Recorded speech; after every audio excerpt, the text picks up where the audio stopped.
Are you serious? Are you serious? Iran's President Hassan Rouhani has just said he is warning Saudi Arabia that it will achieve nothing by threatening the might of Iran, as a war of words between these two regional heavyweights begins to intensify. His comments came as the Saudi Crown Prince Mohammed bin Salman accused Iran of delivering the missile to the Yemeni Houthi rebels to use against targets in the Kingdom of Saudi Arabia that he described as direct military aggression. You think? They fired an intercontinental ballistic missile right toward the capital of Saudi Arabia. I mean, they missed their target, but what? And you know the Houthi rebels don't have these. So the Iranians, who are Shiite Muslims, who hate the Saudi Arabians, who are Sunni Muslims, both of them have opposite ideologies.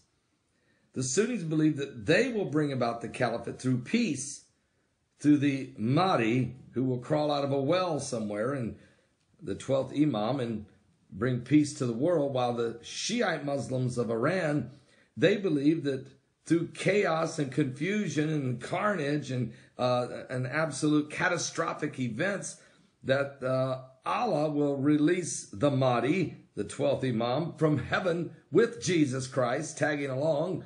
The two of them will wage war upon the earth to bring peace upon the earth. What? So these two sides are way off track. The comments come after the Saudi prince, of course, accused Iran, and Iran has strongly denied supplying any missiles to the rebels, saying that it would have been impossible to do so in any case in the face of the Saudi-led air and sea blockade. Iran has hit back against the increasingly fierce rhetoric coming out of Saudi Arabia with strong words of its own, troubling international oil markets. You know, the might and place of the Islamic Republic, people more powerful than you, have been able to do anything against the Iranian people. So Rouhani said at a cabinet meeting, of course, he was referring to the United States. The United States and their allies have mobilized all their capabilities against us and achieved nothing. Rouhani was referring to the Iran-Iraq War of 1980 through 1988, in which revolutionary Iran successfully resisted an invasion by Saddam Hussein's regime, supported by the Gulf Arab and Western governments. So Rouhani reiterated that Iran wanted a peaceful settlement of a conflict between the rebels and the Saudi-backed Yemen government and other wars. Of course, so Yemen is this cesspool, this playground for jihadis. The Iranians are basically almost controlling it.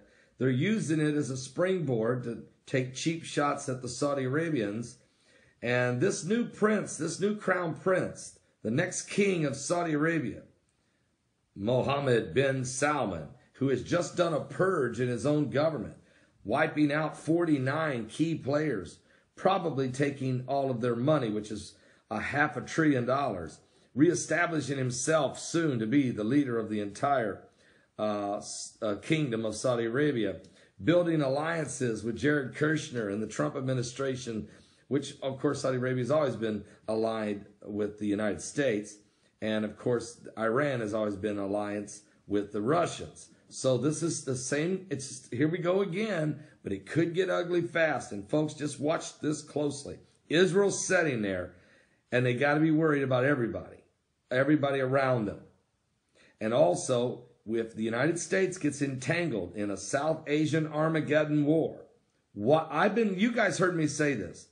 If war breaks out between the United States and North Korea and the Japanese, the South Koreans, anything going on out there, watch for war to break out in the Middle East, the Iranians and the Saudi Arabians, and that's exactly what Avi Lipkin has been predicting, that there's going to be this bloodbath Middle East war between the Muslim brothers, fighting it out, but also there will be attacks on Israel in the middle of that. So you're looking at a global potential explosion of World War III. I don't think anybody understands how close we are to this. It's like a ticking time bomb. We're on the end, and only God could prevent it from happening. I'm not sure that he will. This may be the prophecies of Psalms 83. This may be Revelation 16 of the manipulation of the kings of the east. This may lead us to Ezekiel 38 and the Gog and Magog war. Certainly, if you don't even think it's any of those, you have to admit that the Bible talks about in the last days there will be wars and rumors of wars, and nations will rise against nations, and kingdoms will rise against kingdoms. Are you saved? Spiritual kingdoms will battle. Give your life to Jesus Christ. Prophecy is taking place. We're living in the last days.